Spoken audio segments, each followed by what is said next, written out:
I hope I remember the things I want to say. I have like some notes.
Okay, welcome everyone. So, this month at Compassion Inquiry, we're exploring humility. And through the CI lens, humility is not about making ourselves smaller. It is really an invitation to meet our shared humanity with honesty, curiosity, and compassion. So, today we're going to explore humility and what humility can make possible in self inquiry, relationships, and the way that we meet perspective different from our own. And for that, we invited today Nancy Zabaneh, which is a Compassion Inquiry Arabs Country Coordinator. She's also a CIA practitioner and a Beyond the Addiction facilitator. Her work's drawn on more than 30 years of experience across the United States, UK, Canada, Asia, and Europe, and the Arab world. With a background in human relationships, diplomacy, corporate spaces, yoga, self inquiry, and community outreach. She also recently has written one of our blog posts. So if you want, go and check that out on our Compassion Inquiry blog space as well. So thank you so much, Nancy, for taking the time to meet with me and explore the topic of humility in the CI lens of compassion. Thank you so much for that beautiful introduction, Carolina. It's great to be here, and what an amazing topic. What an amazing topic. Yes, it is. Um, It is. So if that's okay with you, I'm going to dive with the first question of the day. And the first question is like, what, like from a compassionate inquiry perspective, how do you understand humility? so for me, humility from a CI perspective begins with this statement: not all we see is all there is. Can we accept that what we see is not all there is? So there is this quality of honesty and compassion and curiosity that accompanies humility. And that humility is what allows us to go deeper actually in the relationship with the client, but it's also what allows us to go deeper as clients, to accept that actually what's on the surface is not all there is, and that there's more there, and that making assumptions and coming to conclusions just based on how somebody looks or sounds or behaves is really not the full picture. It's not the full picture. And humility is a quality that that helps us to get beyond that. Mhm. That's really great. I really like what you said. Humility, at the beginning, you said humility is not all we see. Not all we see, it's all we see. I love that. Thank you so much for sharing. And how can we say like what is like humility or how humility is different from self-denial, passivity, or making us ourselves like even smaller? I'm gonna quote the famous Vietnamese Zen poet and healer and teacher Thich Nhat Hanh. He said, "Do not think the knowledge you presently possess is changeless or absolute truth."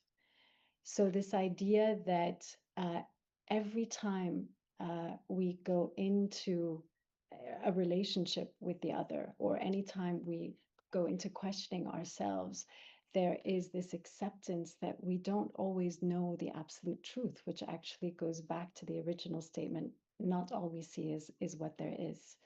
So on the cell, your question, if you can repeat the question again, that would be helpful. Yes. So my question is like, how is humility different from denial, passivity, or making ourselves like feel even smaller? Mm. So I think that it's not so much about when we hear the word humility, there's a kind of smallness that I used to associate with it, Yeah. a kind of negation maybe, and that's the self-denial that you're talking about.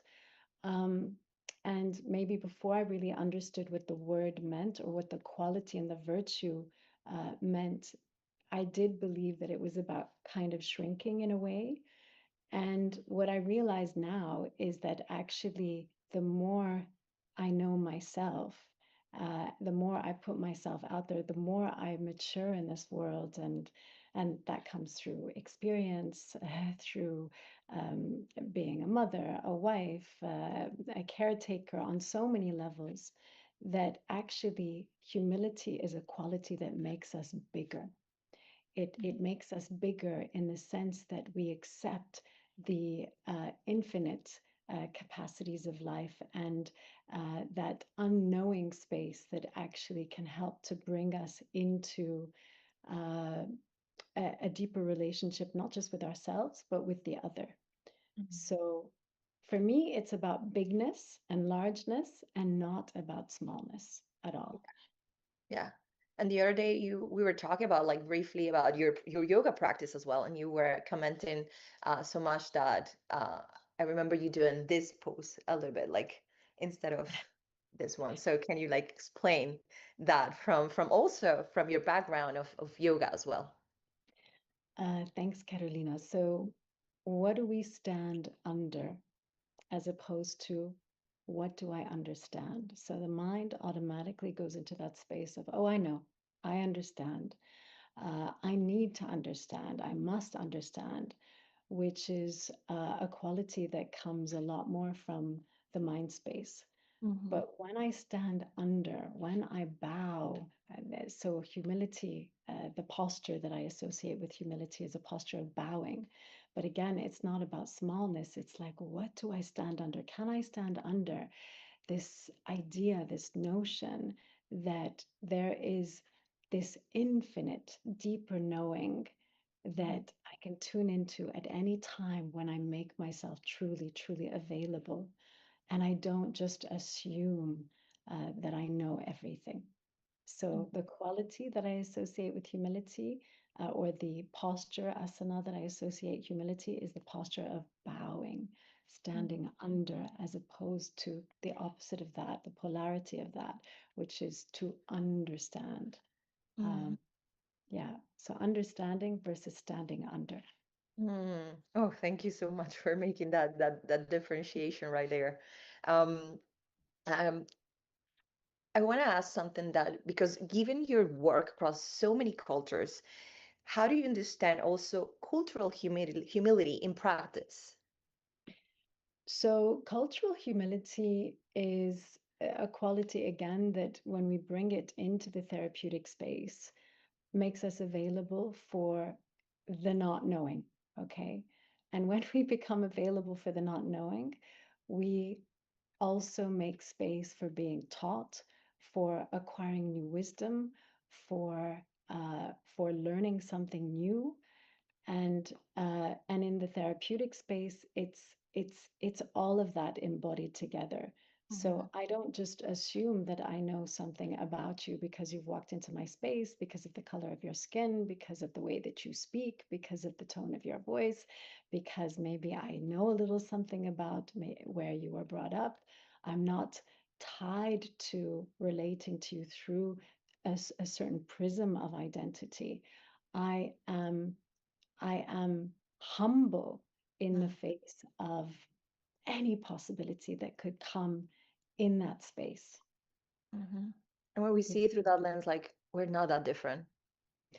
Right. And that brings us into a deeper humanity. Mhm. So the mind automatically splits, the mind separates us, the mind takes us into a space of me versus you. Who am Mhm. I in relation to you? And so we're constantly creating these identities. But the kind of cultural humility that I feel is interesting in the therapeutic space is really actually that I begin with the knowing of the nothing. You know, that's that saying of Socrates, the only thing I know is nothing. The only thing that I know is nothing at all. So I come with that quality when I engage with a client. Not again, um, even if I know a little something about where that person comes from and what language they speak, and maybe my mind or I'm tempted to make assumptions about who they are based on how they look, how they dress. So all of that is out the window when I really bring humility into that space with the client. So in practice, it's again not making assumptions based on how something looks or sounds, but getting curious from a much deeper space of sort of, I can be taught now. I'm available to be taught. I'm available to acquire new wisdom. I'm available to anything that comes up in this moment. Mhm. Yeah, and I think you touched something very important, or you've been touching into a very important topic because indeed, like for humility to exist, there has to be curiosity and acceptance as well, and of course, compassion. So I'm now going to share a quote from Gabor, and I want you to give me your perspective on it, and yeah, just comment a little bit more. So um, this is a quote from Gabor. So humility is a state of being. It's a way of being. It's not something that you use. It's a state that ideally we will all be all the time, not just in our therapeutic work, but in our personal lives and in our public lives. We'd want to be open and present and willing to learn, willing to acknowledge what we don't know, not having to rewrite. It's not something that you use, it's something that you embody. And if you do, that will make a huge difference, no matter the method that you use. I love that. I really, really love that quote. It's such a gorgeous quote. Um, what really stands out for me in the quote is this letting go of the need to be right, letting go of the need to understand, letting go of that difference, the part of us that again separates from the other and bringing a deeper quality of humanity. Again, that quote from Socrates, the only thing I know is that I know nothing. Uh, and embodying that. It's not just in the therapeutic space. It's not that I wear my therapist hat and I behave a certain way with the client and then with my husband and my children and my friends behave another way.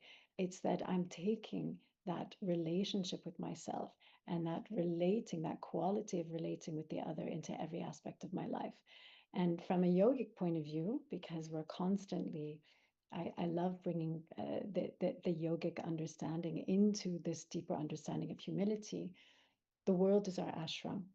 So it's not that we have to be sitting on the mat and doing our practice or sitting with a client and engaged in that therapeutic back and forth or the special relationship that emerges through the therapist and the client. It's that we're able to bring that quality into every aspect of our life. So the more we embody uh, the qualities of humility into every aspect of our lives, the more we, I feel, become more attuned, available, compassionate, sensitive, honest therapists. And I think like also in the therapeutic space is very interesting that we have this quality in CI because I think it's very important. And the fact that we're not coming from a point of view where we're superior to anyone. We just want to meet the person at the level they are at. And for that it takes a lot of like humility, internal humility to meet them there exactly. Not we know more because we don't. And we want to them to reach to their own truth at their own time as well. So it's very important to have that humility as It's so well. important. It's so important. And when we talk about, and when we teach also about compassionate inquiry, we talk about the qualities of empathetic abiding presence and Mhm, attunement, and the importance of bringing a quality of availability to that space. And humility is a big part of that. It's, mhm, again, not making any assumptions about anything that happens in the space, but also not bringing an agenda into the space that I might be projecting, or that I might, in some way, and not realizing and unknowingly, um, make myself, t- t- let's say, make myself superior in that relating or in that relationship. Humility keeps me at that level, keeps me in that position of bowing, keeps me in the asana of standing under and mhm, being available for anything that might come up in the moment and attuned to that. mhm. Yeah, yeah, definitely. Let's talk about like what happens when we don't have, or I mean, what happens when humility is absent and when we become attached to being right, to be certain, and the one who knows it all. Yeah, then, well, we know lots of those people, and we've all been those people on some level ourselves. So, um, then we miss out. We miss out on so much in life, in my opinion. I think that we become less available to the subtler realms. We become less available to the present moment, and we become much more fixated on being right, on kind of negation, on separation. And in a way, somehow we even lose our humanity. So I feel very, very strongly that, um, yeah, we're doing it all the time unconsciously. But but imagine if we lived in a world where humility was uh, was a top virtue that people learn Yeah, to cultivate throughout their lives. yeah, yeah. I think things will be slightly different. Exactly. Slightly different. Nancy, thank you so much for taking the time to have this discussion with me today and to talk about humility again, like a topic that we feel that it's very important to be discussing because we need more humility in our lives, in our each moment in our lives. We need that. So thank you for that. And if you want to share final words for our audience, that would be great. Final words are really just to get curious, to become more sensitive, to stand under, to make yourself available to learn, to acquire new wisdom. That for me is the beginning of humility. And when we do that, we make ourselves available to so much more in life, and we grow the humanity inside of us. So that's my 2 cents. Perfect. Thank you so much. Thank you so much, everyone, for joining us. Bye. Thank you.